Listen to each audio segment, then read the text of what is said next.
Radio Respuesta a tu radio, a través de tu celular, puedes escucharnos a través de www.diariorespuesta.com. Está usted en Respuesta TVNet Digital con Gens Ortiz y esta mañana estamos con Jorge Velázquez Quipusco para abordar uno de los temas cruciales de lo que ocurre en América Latina, que es estas venas abiertas por la falta de institucionalidad política y de civismo que deben tener los ciudadanos latinoamericanos. Le damos la bienvenida a Jorge Velázquez Quipusco en Respuesta TVNet Digital. ¿Qué tal? Hola, gracias por invitarme. Sí. ¿Qué opinión tienes frente al nuevo escenario político que vive el Perú, a un proceso electoral que es el día 7 de octubre, que van a elegir a sus autoridades municipales? ¿Qué impresión y qué evaluación hace usted con respecto a este proceso que nos avecina? Bueno, para dar respuesta a tu interrogante, debemos primero focalizar nuestra realidad históricamente determinada en los niveles que le corresponde. Primero, debemos fijarnos en la parte alta de la jerarquía social. Y todos estos movimientos políticos sociales están referenciados a esos niveles, con una absoluta prescindencia de los otros niveles ubicados en la parte baja, donde corresponde a aproximadamente el 87% de la población.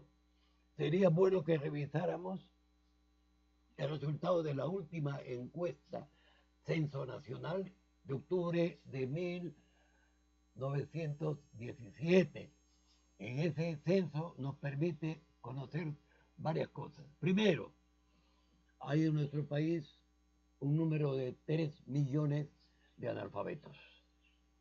Aproximadamente son 12 millones los jóvenes que no han terminado secundarias. Son desertores del sistema educativo.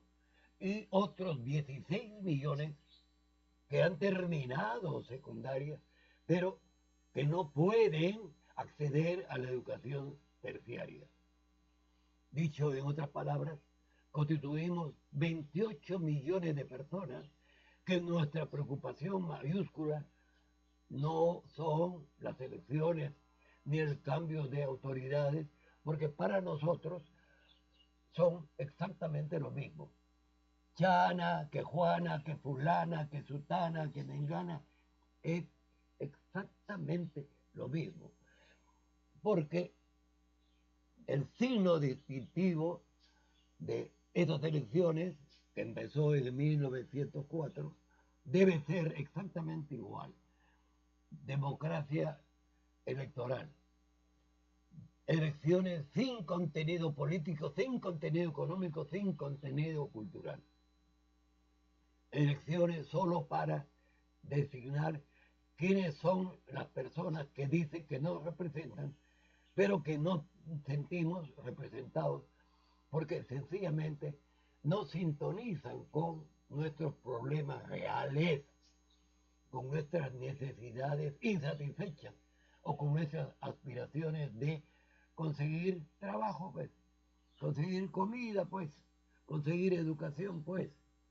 Y entonces tenemos que ir a votar porque así nos manda la ley y hay sanciones pecuniarias y muchos no tenemos el dinero para pagar la multa. Pero como esta constitución, como estas elecciones y como este sistema político social no se apoya en el 83% de la población que constituyen los millones de analfabetos, los millones de desertores y los millones de jóvenes que se han quedado frustrados sin continuar sus estudios superiores. Ese es el drama. Pero de todos modos tenemos que ir a votar. Y vamos a escoger no hay elección, porque elección significaría escoger. Y no podemos escoger porque no sabemos quiénes son, ni cuáles son las propuestas, ni cuáles son las garantías, ni cuál es la confianza que nos proporcionan para darle nuestra elección, nuestro voto. Es decir, este proceso electoral del 7 de octubre es para que 3 millones de peruanos, 3 millones de peruanos, decidan el destino y la historia de las ciudades, Jorge. Porque ahora también ha aumentado el nivel de analfabetismo en la parte digital. ¿Por qué? Porque muchos no conocen el sistema informático, no saben, y si están usando los jóvenes, porque ahora los jóvenes son los que deciden este proceso electoral, porque son los que están vinculados al Facebook, al Twitter, al Instagram y tantas otras herramientas que existen en temas de las redes sociales. Y nos provoca iniciar esta conversación contigo por tus años de experiencia y haber recorrido América Latina, porque América Latina está con unas venas abiertas y esas venas abiertas, hay un libro que está prohibido, que debería enseñarse desde el primer año de secundaria para que puedan entender qué es lo que está ocurriendo, porque nosotros no somos guardianes del Perú, nosotros somos dueños del Perú, porque hemos nacido en esta tierra y lamentablemente quienes asumen el liderazgo y el gobierno de nuestro país, lo único que hacen es vender, vender y vender. ¿Qué opinión tienes con respecto a esa gran obra que tiene Galeano sobre las venas abiertas de América Latina? Yo preferiría rogarte que me dieras unos segundos para cerrar el capítulo anterior, porque estoy dejando la impresión de ser un amargado, un resentido social, que no es así. Quiero ser un hombre justo y voy a reconocer y estoy apuntando que el futuro alcalde de Lima va a ser Jorge Muñoz.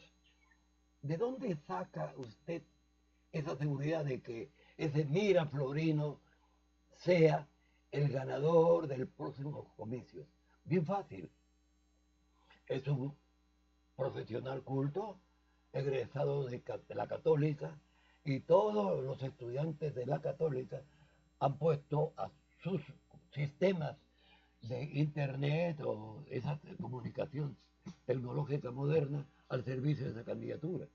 Y mientras los otros candidatos están todavía con métodos antiguos, Jorge Muñoz ya avanzó a utilizar los medios de comunicación social para difundir las ventajas de su propuesta, que yo no la conozco, pero sí sé, estoy enterado de que un número considerable de estudiantes de la Universidad Pontificia Católica están respaldando esta gesta. Y dando respuesta a la otra preocupación señalada por Eduardo Galeani sobre el empobrecimiento de nuestro continente, que los norteamericanos le place llamar el continente subdesarrollado, por no reconocer el nombre correcto que le corresponde a nuestro continente y a nuestros países. Continente saqueado y país saqueado. Que lo nieguen, que el Perú fue víctima del saqueo más grande conocido en la historia de la humanidad. El saqueo no solamente con los 7.000 nativos que murieron defendiendo a Tamaulipas y Cajamarca, que para intentar su libertad tuvo que poner 3/4 de oro y plata, pero no le creyeron. Igual lo mataron e iniciaron la recolección de oro, plata, piedras preciosas y víveres acumulados en años de previsión para llevarlo a la Europa hambrienta. En toda la flota, la más grande de entonces, del Reino de España, más 600 barcos que tuvieron que armar para llevar todo el fruto de ese saqueo.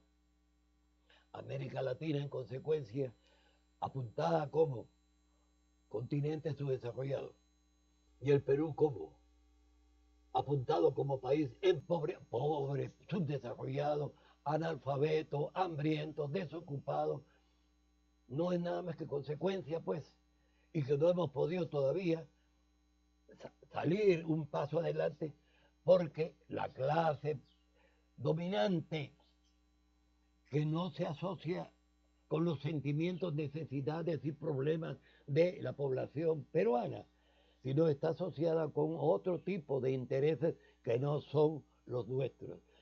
Y Eduardo Galeani se encargó no solamente de hablar de el saqueo en el Perú, sino el saqueo en toda la región. El saqueo en Brasil, el saqueo en México, Guatemala, Costa Rica, El Salvador, a todos los lugares estuvimos presos en un espeluznante saqueo que hasta ahora no para. Porque en este capítulo que estoy hablando, cometieron un error los líderes de América. Unirse en un aparato que ellos le llamaban o le llaman el Mercosur, para apoyarse mutuo y recíprocamente comprándose y vendiendo mercaderías. Pero este comercio de estos países afectó el comercio norteamericano. Y el comercio norteamericano o el mercado norteamericano tiene algunos intereses de tomar siempre esta actividad comercial de nuestro continente. Y entonces, para acabar con el convenio del Mercosur, tuvieron que acabar con los gobiernos más fuertes independientes. Argentina de la señora Fernández, Brasil de la señora Rousseff, y luego todos los pequeños países, e incluido, hoy se está gestando otro movimiento contra Costa Rica para acabar con el Mercosur. Y no es el problema de la migración de Venezuela, que ese es otro problema fruto de los esquirones que han penetrado el país de Venezuela, que tiene que rendirse ante el imperio norteamericano porque Venezuela tiene una maldición, es el petróleo venezolano. Y no debemos olvidar que Venezuela tiene el 25% de reservas de petróleo del mundo. Y eso es altamente apetecible por el mercado moderno, el mercado, ¿cómo hay que decirlo? Para no hablar del mercado norteamericano y del imperialismo, el capitalismo. El nuevo orden mundial. Esta está bonito, así. El nuevo orden mundial tiene vivo interés en acabar con los gobiernos nacionalistas de América para llevarse, como se lo han llevado desde la historia 1530 hasta el presente, todos los recursos de nuestro continente, poniendo como testigos a todos los hombres de las clases altas de nuestros países que por destino de la historia se convirtieron en cómplices de esos saqueos y los han dejado hambre, desolación, pobreza, miseria e ignorancia en pleno siglo XXI, en esa etapa que le conocemos con el nombre de la civilización del conocimiento, en ese nivel que se le reconoce como el momento de la más alta tecnociencia. En ese momento el Perú, el 83% de su población continúa en ignorancia, continúa en desocupación, continúa en pobreza y sobre todo continúa en desesperanza. Y eso se proyecta a todos los países del continente, unos más y otros menos. Habría que saludar algunos esfuerzos de Bolivia, por ejemplo, o de Paraguay o de Uruguay, por ejemplo, pero no puedo decir lo mismo de Argentina, que no empezó, su tragedia no empezó ahorita. Y no puedo decir nada sobre los hermanos de Venezuela, que están en un sándwich terrible entre los que defienden el petróleo venezolano y los que quieren llevarse el petróleo. Nada más. Es decir, América Latina está viviendo una economía de la cucaracha, promovida y generada por los gobiernos de turno que tiene cada país latinoamericano. No lo dudes. Y frente a esta situación está también la composición política, porque se han olvidado qué significa la estructura de un pensamiento político para generar un proyecto de sociedad. Y ante esta situación las herramientas que tiene el nuevo orden internacional es, por ejemplo, la ideología de género, porque ahora resulta quien está patrocinando, auspiciando que esta ideología de género sea aceptada en nuestra sociedad es que el nuevo orden internacional le dé las herramientas electorales y políticas para institucionalizarse en nuestro país. Es por eso que ahora tenemos militares metrosexuales, policías metrosexuales. No tenemos ese policía que está muy relacionado con su comunidad, ni las Fuerzas Armadas que también puedan tomar pues la actitud de que a pesar de no ser una institución deliberante, por lo menos en términos de garantizar la identidad nacional, el nacionalismo, el patriotismo y también que muchos de los políticos no saben que hay una diferencia muy grande entre gobernar, sociedad, individuo y lo más importante, patria, nación y Estado. Y hablamos de república, cuando nuestra sociedad no logra entender en que somos una república, una republiqueta, después de esta infiltración de la red de corrupción que ha ingresado, por ejemplo, antes teníamos la influencia de los alemanes que auspiciaban con la Unión Demócrata Cristiana, que financiaba a ciertas organizaciones políticas en América Latina, y la socialdemocracia, que también financiaba a otro movimiento, pero también teníamos la Internacional Socialista, que también tenía su relación con América Latina, y para ello, cuando está en este auge Cuba, también recordemos la influencia de este socialismo por las puras. No pudo llegar a México el famoso Trotsky. Bueno, pero es un instante correcto, no cuestiona absolutamente nada de lo que afirma. Lo que debo así añadir, sumar, es que los países de América Latina, todos, incluido nuestro país querido Perú, no va a encontrar solución a ninguno de sus problemas económicos, políticos, sociales, si es que antes no miramos con seriedad, con honestidad, la primera catapulta, la primera herramienta para salir del hoyo del subdesarrollo. Si no vemos que debemos necesariamente educar a nuestra población, que repito, constituyen el 83% de la población peruana. Y anoto, 3 millones de analfabetos, 9 millones de jóvenes que desertaron la secundaria y 16 millones que terminaron secundaria pero que no pueden avanzar. Ese es el problema.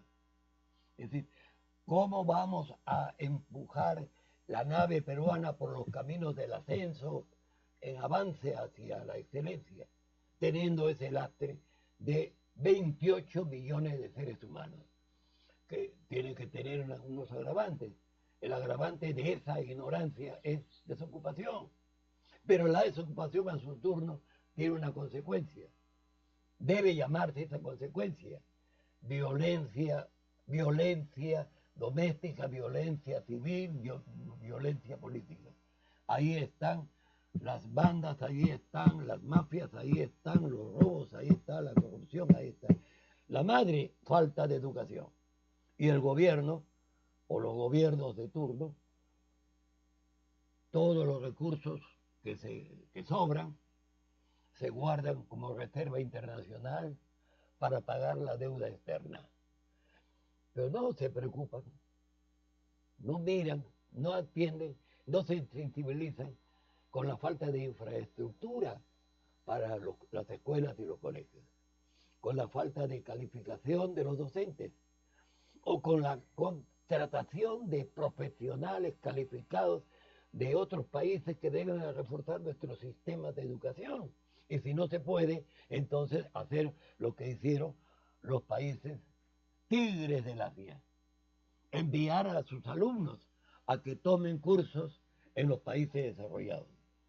Como hicieron todos los países llamados de Asia, que ahora en 30 años han triplicado sus ingresos y han modificado su estructura política, cultural y social.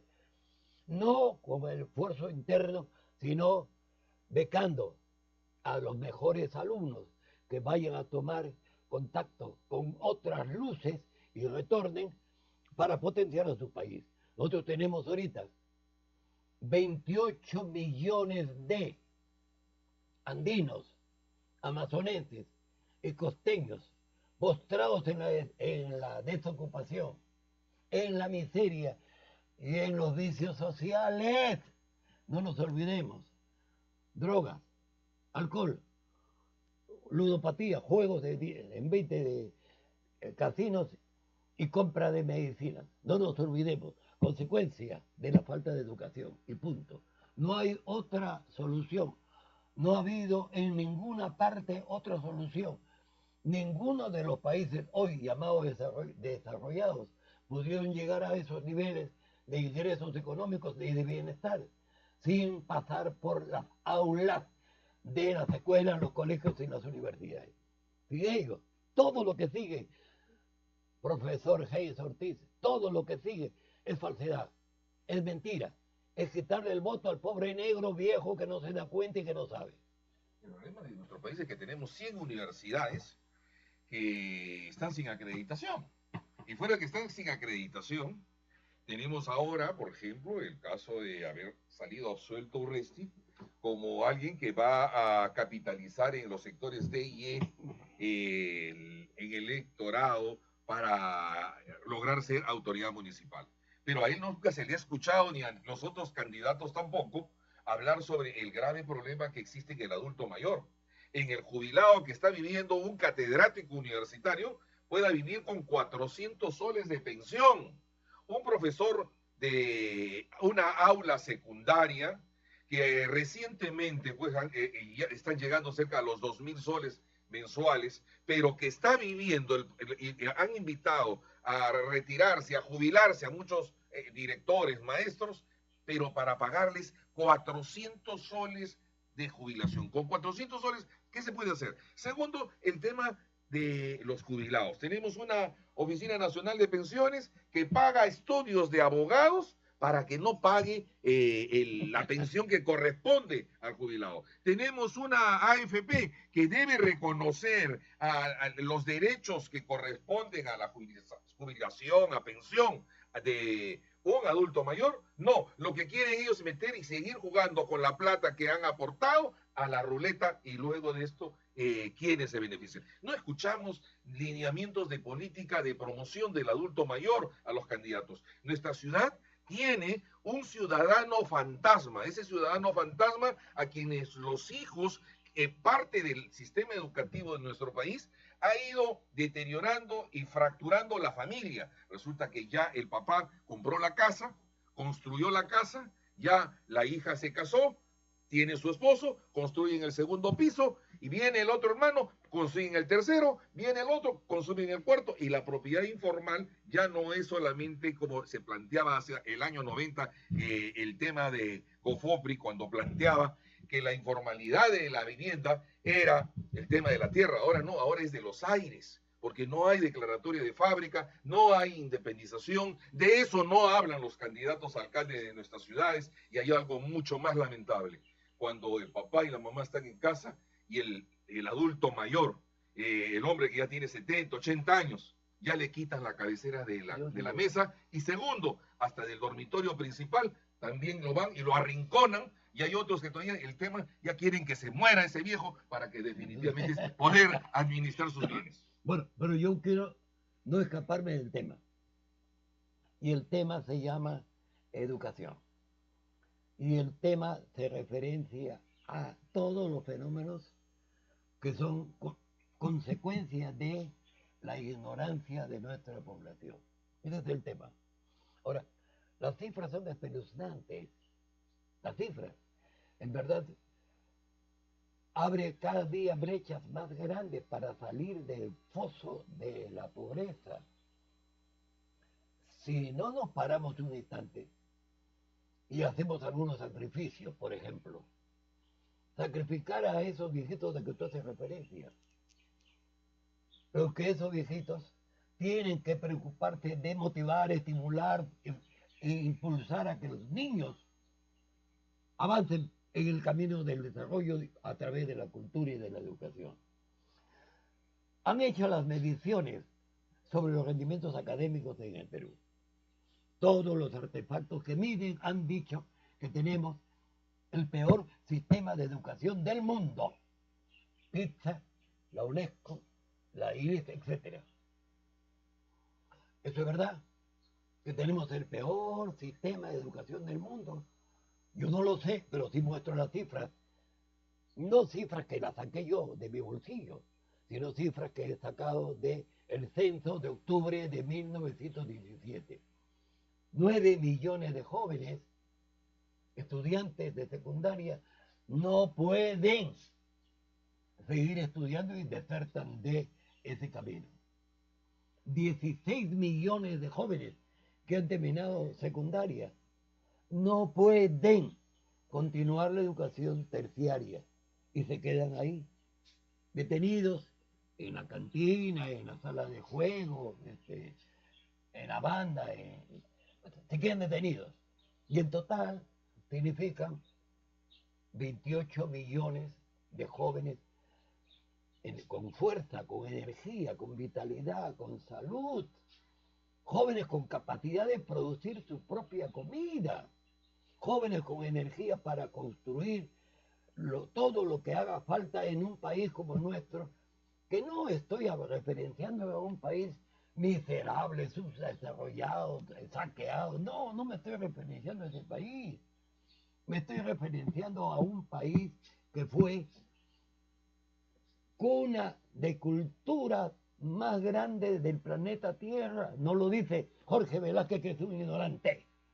Lo dijo Arnold Toynbee, historiador inglés, filósofo, que hizo libros y estudios sobre las civilizaciones en el planeta Tierra.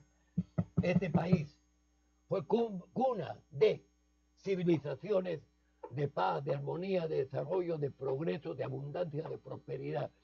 Nunca sufrió un vecino de este continente hambre, porque había inteligencia y previsión para prever en tambos los alimentos para cualquier. Nunca hubo una corrupción, porque tenían su filosofía. Ama súa, no sea ladrón. Y esa cultura, con esos valores iniciales, Amasúa ha producido una sociedad corrupta, con gobiernos reptócratas. No estoy hablando mal de mi país, ni de mis gobernantes, pero todos han sido acusados de haber robado la fe, la esperanza y los recursos del país. Yo no sé si será verdad o será mentira. Lo que sí sé es que todos están acusados. Y no solamente los señores presidentes constitucionales, sino los ilustres ministros, los distinguidos asesores. Incluidos también los magistrados, porque definitivamente en nuestro país existe la cultura de la legalidad y debemos estar dignos de ser peruanos, porque ante el mundo, nosotros como peruanos no tenemos ningún tipo de beneficio para un presidente de la República, un congresista, un policía, un general, un juez, porque estamos abrazando la cultura de la legalidad y lo que significa a nivel internacional que a nosotros prima la ley antes que el beneficio y la corrupción. No, momentito, doctor. Usted es abogado y está prescindiendo un concepto. El sistema jurídico, incluido el Poder Judicial, favorecen el delito. El delito en mi país, en nuestro país querido, el delito es un buen negocio. Y como es buen negocio, hay que compartir ese buen negocio entre todos los que estamos cerca. Y va a terminar el delito cuando aparezca un gobierno sensato que lo convierta en mal negocio, haciendo que, primero, que devuelvan toda la plata que robaron al país, primero. Segundo, que incriminen no solamente al corrupto, sino al corruptor. Porque no me parece inteligente, por ejemplo, en el caso de Odebrecht, que lo premien dándole su casa, su residencia, su palacete. Dice que está detenido, está encarcelado, pero está en su palacete, y al otro sí, en la cárcel, al pobre. Pero no, la justicia tiene que ser igualito para todos, pues. Todos a la misma cárcel, todos a devolver lo que han llevado y todos a trabajar para pagar su comida. Porque que yo sepa, en la cárcel a los señores le llevan comida del restaurante. ¿Quién la paga? Eso hay que preguntar. ¿Quién paga la comida a los ministros presos, a los generales presos? ¿Quién paga? Y ellos no comen la comida de la paila. Alguien tiene que pagar y eso hay que investigar, porque se sospecha que es el gobierno el que para que siga ese juego, todos igualitos, seguir haciendo del delito un buen negocio. Esa es la desgracia de nuestro país. Cuando la sensatez regrese a nuestras instituciones, entonces afirmaremos que el trabajo para acabar con la corrupción es convertir el delito en mal negocio. Por eso cambias tú, cambia el Perú. Y te provocamos esa actitud a través de Radio Respuesta TVN Digital, porque la finalidad del programa es sacudir conciencias, ilustrar almas, para que no estén como lepras vagabundas ante el desempleo, ante la falta de justicia, ante una economía que está paralizada. La economía no se hace detrás de un escritorio, tiene que usar usted su educación. Su educación está vinculada con la instrucción que recibió y la instrucción le va a dar la inteligencia. Esa inteligencia tiene que vincularlo con el talento y ese talento está enrasado, entregado a esos 57 conectores que tiene su cerebro con la experiencia, los años de estos amautas, de estos adultos mayores que vienen a darle su sabiduría. Y esa sabiduría en nuestro país es la que tenemos que saber canalizar, porque existen 2021 fórmulas para hacer agroindustria, para hacer industria, para desarrollar los 167 corredores turísticos y agroindustriales que tiene el país. Recuerden que el Perú ha saciado el hambre de muchos países del mundo. En el árbol tenemos, en el escudo tenemos el árbol de la quina. Gracias a ese árbol de la quina hemos cuidado la salud del mundo. Y el día de hoy es el día de la medicina.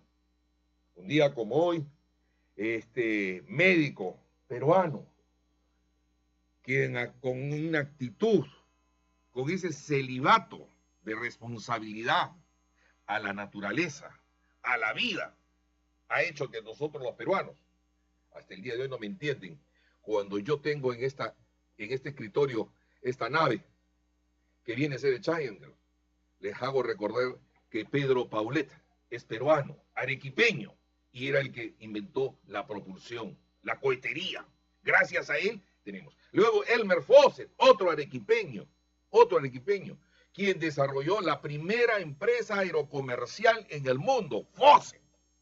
Luego quiero decirles que tenemos que saber identificar nuestro país en lo que nosotros aportamos al mundo y que en términos geopolíticos, si tuviéramos las autoridades que pueda iluminarle nuestro Señor y nuestro Dios para que puedan tener ese amor al prójimo y poder garantizar el bien común. Necesitamos ministros, presidentes, congresistas, alcaldes, regidores, funcionarios públicos que trabajen por la industria de la calidad de vida y también garanticen el derecho a la felicidad que tiene cada ser humano en la tierra.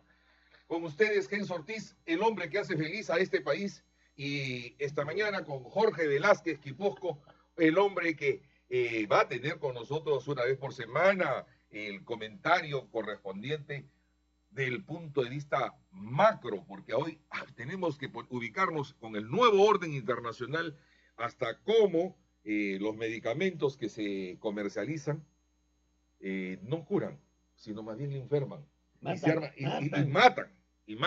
Y entonces frente a ello vamos a estar permanentemente comunicando con ustedes. Les digo que pueden vernos a través de www.diariorespuesta.com y con ustedes Bueno, va a despedirle Jorge Velázquez. Muchas gracias. Suerte.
Radio Respuesta a tu radio.